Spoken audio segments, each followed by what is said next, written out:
un fou. Je suis comme un fou. Il est passé dans le champ là derrière. Ça fait 20 minutes que je le photographie. Il fait encore très sombre. Voilà mon premier spot. Je vais me positionner à la lisière de ce bois-là.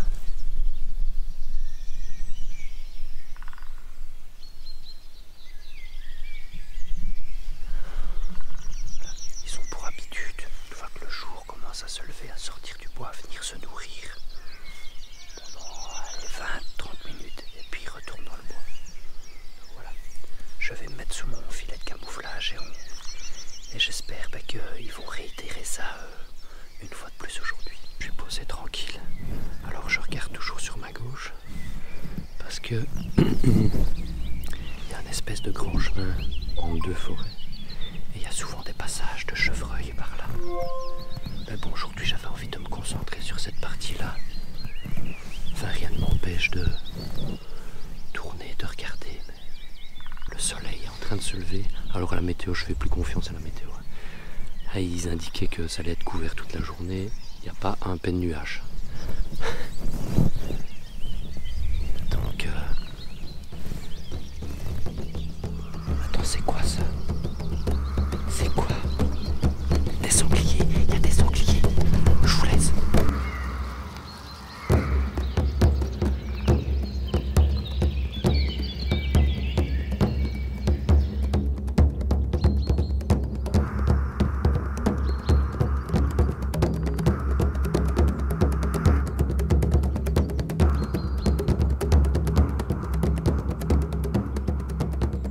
Extraordinaire, une harpe de sanglier. Donc je vais vous montrer un peu dans quelle configuration je suis.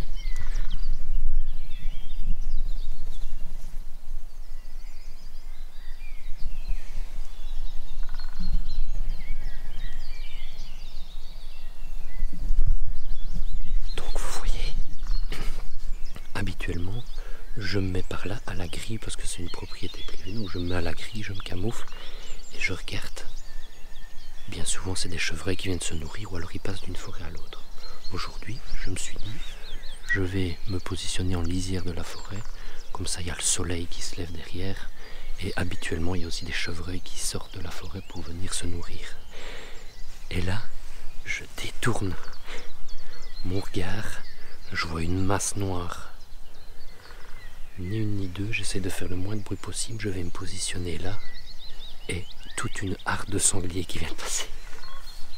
Je suis comme un fou. Je suis comme un fou. Ça fait... Ouais. Ça fait 3 quarts d'heure que je suis ici. Ma sortie photo est déjà réussie. Comme je l'ai dit, je vais faire des affûts itinérants. Donc je vais aller à différents spots où j'ai pu observer beaucoup. Pour le moment, c'est beaucoup de chevreuils. On est au printemps, il y a énormément de chevreuils. J'irai à un autre spot après, faire un petit affût d'1 heure. C'est aussi un endroit où, chaque fois que je parcours cet endroit-là, il y a des chevreuils. Donc, je prends pas de risque, mais il y a toujours ce facteur chance, entre guillemets. Hein. C'est pas parce qu'on les a observés plusieurs fois d'affilée que, un jour, ils peuvent ne pas être là forcément. J'irai relever mon petit piège photo. Encore un truc extraordinaire là, mais ça fera l'objet d'une vidéo. Mais alors ce qui est dingue, c'est que si je fais le tour du bois là, il y a 300 mètres allez. À mon avis, je sais les récupérer par l'autre côté. Parce que c'est toute une forêt qui est clôturée, hein. Donc ils ne savent pas passer. Ils ne savent pas passer.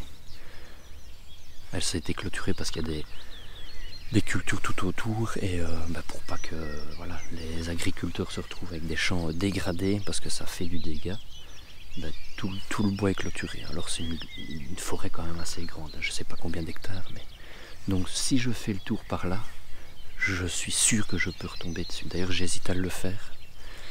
Donc la sortie du jour, c'était clairement du chevreuil. Je voulais photographier les chevreuils, mais voilà. Sanglier, je prends. Alors, habituellement, si vous suivez une story, j'étais tombé nez à nez avec un sanglier. J'avais eu un peu les pépettes, j'avais rebroussé chemin. Ici, j'ai pas eu peur. Pourtant, ils étaient plus nombreux. Et c'est peut-être parce qu'aussi il y avait une barrière.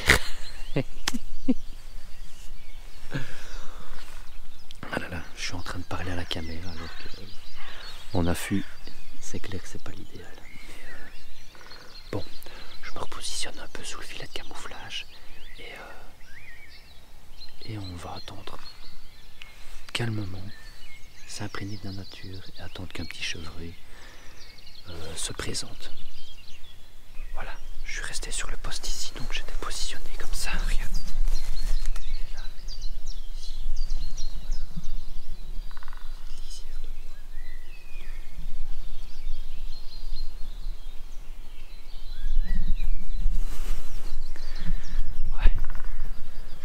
Le soleil se lève, donc je vais aller à mon spot numéro 2. Je vais retraverser toute cette partie-là et aller dans mon autre coin à Chevreuil. C'est notamment dans ce coin-là que j'ai fait une vidéo, je pense il y a 2 ans, où je photographiais au petit matin des passereaux. Et c'est aussi dans cette partie-là où j'avais fait un renard superbe. Alors je me baladais simplement, je n'étais même pas camouflé ni rien, mais je prends toujours mon appareil photo au cas où. Et il y a ce renard qui s'est présenté devant moi. Il m'a vu, je l'ai photographié, il est vraiment resté 5-10 secondes, comme s'il disait vas-y photographie-moi, après je me taille. Et il est parti. Voilà la photo que j'avais faite de ce renard. Et donc c'est dans cette partie-là que je vais aller.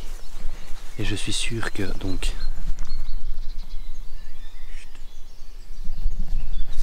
les sangliers ils sont en train de traverser cette partie-là de forêt. Donc génial, déjà rien que ce moment-là. Alors si vous êtes photographe animalier, je suis sûr que vous savez ce que c'est quand vous attendez avec impatience et puis pour mieux une rencontre, là il y a le palpitant qui se met à s'emballer. Vous avez l'impression de perdre tous vos moyens avec votre boîtier, donc vous observez puis vous essayez de photographier ça. Alors il faisait encore très sombre. Donc les ISO 12800.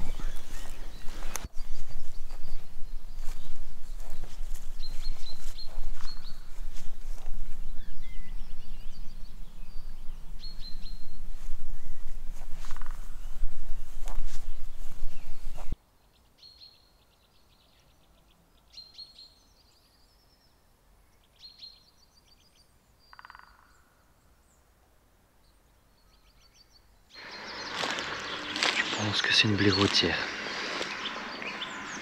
que c'est une blaireautière. Et on a toute une coulée qui vient. Regardez. Hop. Des terriers là. Vu le nombre de terriers qu'il y avait et comment l'entrée est bien propre, je pense que c'est une blaireautière. Il faudrait que je vienne placer mon piège photo là. Alors j'aime pas dire piège, ma caméra. Donc j'avance tout doucement, j'arrive sur mon 2e spot. Petit intermède dans la vidéo, pardon, ne m'en veuillez pas, mais comme je le dis souvent sur la chaîne, je dispose de peu de temps disponible pour faire des vidéos, donc je préfère partir en nature, vous partager mes expériences sur le terrain et faire un petit intermède sur un produit plutôt que de consacrer une vidéo. Donc ici je vais vous présenter un produit de chez Canef Concept qui est une tête pendulaire. Comme tout photographe animalier, si vous n'aviez pas de tête pendulaire, à un moment donné ou à un autre, vous regardez pour acheter ce type de matériel. Comme toute tête pendulaire qui se respecte, vous avez un premier axe ici, donc qui est le panoramique, et vous avez une moulette ici pour ajuster le balancier et la friction pour pouvoir trouver le point d'équilibre par rapport au matériel que vous montez dessus. Et ici pour monter votre matériel dessus, arca suisse, tout ce qu'il y a de plus traditionnel. Alors, qu'est-ce qui est hyper intéressant dans la tête pendulaire? Si vous avez comment utiliser longtemps une rotule ball avec des optiques assez lourdes, dès que vous voulez recadrer, vous avez un sujet qui apparaît à un autre endroit, à l'autre, quand vous dévissez et que vous revissez, vous avez toujours un phénomène comme ça de balancier ou de vibration, et le temps que ça se stabilise, vous avez perdu un temps énorme au niveau de la prise de vue, et notamment quand je fais de la vidéo. ben moi il faut tout de suite que je sois stable pour filmer l'animal en présence, parce que parfois c'est tellement furtif qu'il faut être tout de suite en place. Si je suis dans un endroit, petit aparté, je suis dans un endroit génial, j'ai fait il n'y a pas longtemps, ça remonte déjà à quelques mois, un petit affût, je vous mets le brocard que j'ai photographié. N'est-il pas magnifique? N'est-il pas magnifique? Ça n'a rien à voir avec la tête pendulaire, mais je l'ai longtemps entendu. C'est pas, j'entendais comme ça, dans les feuilles mortes. Je me suis dit, là, il y a un chevreuil quelque part, et puis hop, il est apparu devant moi. Magnifique, extraordinaire. Encore une fois, j'ai eu de la chance. Donc évidemment, ce qu'il y a d'intéressant, c'est qu'une fois que vous avez bien équilibré votre matériel, c'est que directement, hop, vous êtes en place, ça tient. Et honnêtement, au niveau confort d'utilisation, ben, c'est extraordinaire et vous gagnez en qualité d'image parce que vous n'avez plus, même si votre optique est stabilisée, que vous avez un temps d'obturation rapide, ben là vraiment vous optimisez vos chances d'avoir un cliché le plus net possible. Évidemment, il y a un mais. Si vous possédez comme moi ces optiques trombone à coulisses, que j'appelle ça, le point d'équilibre, ben forcément, une fois que vous êtes à 600 mm, bascule vers l'avant. Ici, si je le desserre totalement, l'optique elle est plus équilibrée du tout. Donc il faut jouer un petit peu avec cette molette là pour trouver le moment où, voilà, tac, voilà. Maintenant là c'est bon, je peux aller dans tous les sens, hop, c'est stable. En fait le problème ici ne vient pas de la tête pendulaire, mais vient uniquement de l'optique. Donc c'est une optique Sigma 150-600. Le pied de collier est beaucoup trop court et ça, tous les avis sont unanimes à ce sujet. Quand vous posez l'optique déjà sur une table, elle part un peu en avant, alors imaginez quand vous êtes à 600 mm, le poids va totalement vers l'avant. Sur d'autres optiques, d'autres marques, je ne vais pas en citer, vous avez parfois des pieds de collier qui sont longs comme ça, pour pouvoir mettre sur des têtes pendulaires et pouvoir ajuster et avoir un parfait équilibre. Ici malheureusement, avec cette optique-là, ce n'est pas le cas, donc je dois jouer avec cette molette-là pour avoir une certaine friction, pour qu'elle reste en place une fois dépliée à fond. Alors autre chose, forcément ça a un poids, hein, mais bon, quand vous faites de la photographie animalière, ah ben c'est quelque chose qu'il faut accepter. On a de lourdes optiques, on a un trépied robuste, on a une tête pendulaire, on a son sac à dos avec tout le matériel d'affût, etc. Donc, mais honnêtement, c'est pas ça non plus qui va vous faire des courbatures en plus. Mais voilà, il faut savoir que c'est un poids. Deuxième chose, moi je l'ai monté sur un pied existant qui est, à mon sens, un peu light pour la tête pendulaire. Je m'explique, ici j'ai développé un brin. Deuxième, ça va encore. Au troisième, là, on perd la stabilité, pas au niveau de la tête pendulaire, mais au niveau de la flexibilité des jambes du trépied. Donc forcément, la robustesse de l'ensemble s'appuiera sur l'élément le plus faible. Donc si vous avez un trépied trop light, mettre une tête pendulaire dessus, ça va aider, mais ça ne va pas être vraiment quelque chose qui va changer cette manière de ne plus avoir ces micro-tremblements. Deuxième chose, molette là en plastique, ça c'est interdit. Je suis désolé, c'est interdit. Alors déjà la tête pendulaire a un certain poids, c'est pas ça qui aurait doublé le poids de la tête pendulaire, donc les choses plastiques, c'est dommage. C'est dommage, c'est pas ça qui aurait pesé dans la balance au niveau du prix. D'ailleurs le prix, je crois, je suis même pas, est-ce que c'est plus de 100 €? Enfin je vous mets le prix ici, donc toujours vous avez un code promo, hein. C'est pas ça qui aurait changé drastiquement le prix de cette tête pendulaire, donc des trucs métalliques quand même, des molettes métalliques, ça aurait été quand même pas du luxe quoi. Donc voilà, je n'en dis pas plus, on retourne à la vidéo et pour cette deuxième partie avec deux rencontres extraordinaires. Et ne m'en veuillez pas pour ce petit intermède voilà, matériel, mais comme je vous l'ai dit, je préfère faire comme ça. Et juste passer ici, voilà, j'ai passé 10 minutes en faisant une petite sortie en forêt. Tout ce que je ne peux pas dire, c'est au niveau de la longévité. Je ne le possède que depuis je ne sais plus combien de semaines. Et normalement, du matériel comme ça, c'est voué à durer logiquement des années, hein. Donc ça, malheureusement, je n'ai pas assez de recul que pour dire ouais, voilà, ça a tenu dans le temps. Donc voilà, cet intermède est terminé. Si vous l'avez regardé, merci. Donc merci à KNF de m'avoir envoyé le matériel. Le code de réduction est là, le lien est dans la description. Donc on est reparti sur le terrain. J'y suis. C'est juste là derrière. Et en fait, les chevreuils, ils viennent de la forêt qui est là, ils traversent, Et ils vont dans toute cette partie qui a été replantée là. Ils viennent se nourrir et puis après, ils retournent dans le bois. Donc on voit il y a plusieurs coulées. Hein. Regardez. C'est pas magnifique. Je vais essayer de tirer les enseignements de toutes les billboards que j'ai faites. Les animaux peuvent être bien plus proches qu'on ne le pense. Donc je mets la caméra sur l'appareil photo et à partir de maintenant c'est silence total.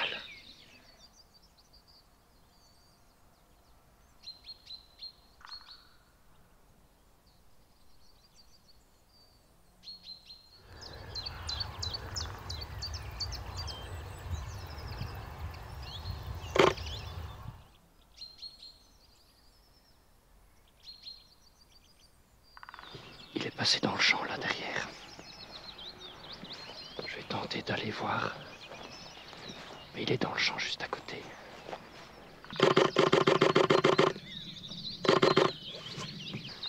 Il est juste là.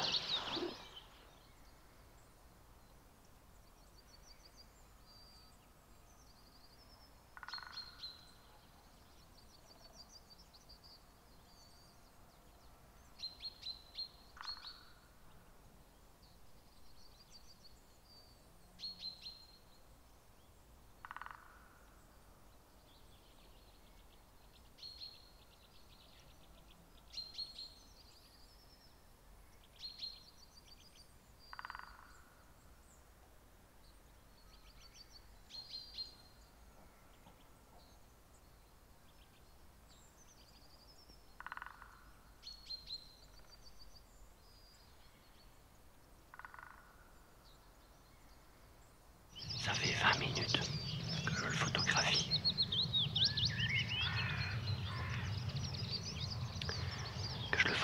Que je le filme. Et en plus, par moments, il y a des oiseaux qui passaient. C'était vraiment, plus les arbres en fleurs, un cadre idyllique, superbe. Alors encore une fois, je vais employer l'expression, j'ai le cul bordé de nouilles. Une harde de sanglier, un chevreuil qui reste là pendant 20 minutes. Autant j'ai déjà photographié des chevreuils, mais qui restent comme ça. Et que j'ai le loisir de photographier, pouvoir même choisir mon cadre à mon aise pour le décentrer, etc. Que demande le peuple? Ah, c'est incroyable, incroyable. Bon, je ne vais pas non plus exercer une pression sur lui. Donc je me demande un petit peu par où je vais sortir de cette zone. Je ne vais pas rester ici indéfiniment à le poursuivre, à tout le temps être derrière. Et je vais aller relever mon piège photo. Mais là, une darde de sanglier chevreuil. Ah ouais, je suis trop content, merci, merci. Et apparemment, c'est une zone ici où il se repose. C'est d'ailleurs pour ça que quand j'arpentais toutes ces allées, ils sortaient de nulle part et je ne les voyais pas. Et c'est pour ça, c'est parce que c'est des zones de repos.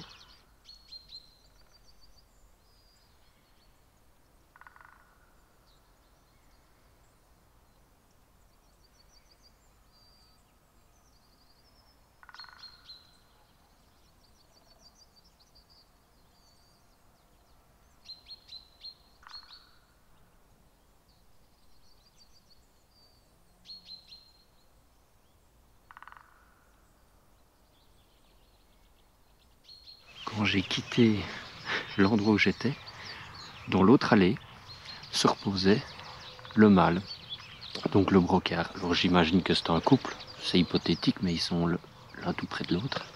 Par contre, lui, il a senti qu'il y a quelque chose qui se tramait.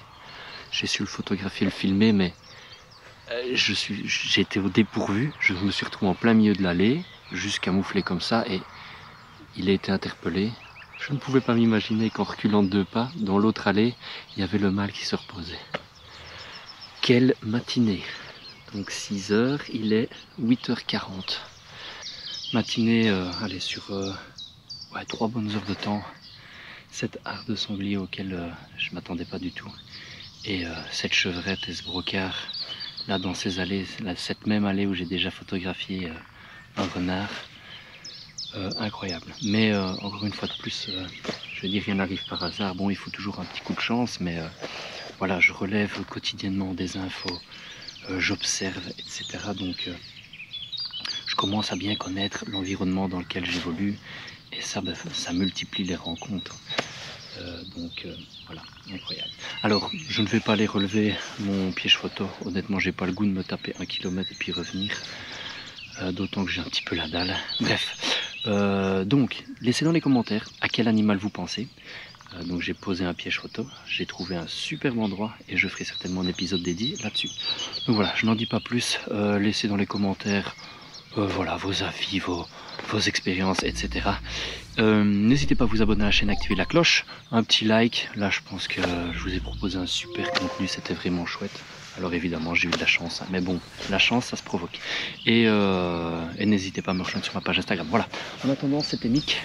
On se retrouve bientôt et c'est une super période, hein, donc observez, émerveillez-vous et immortalisez. Ciao!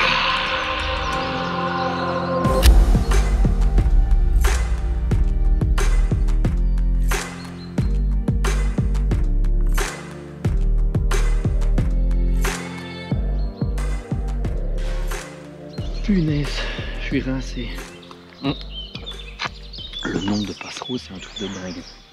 Faudrait que je vienne faire uniquement les passereaux.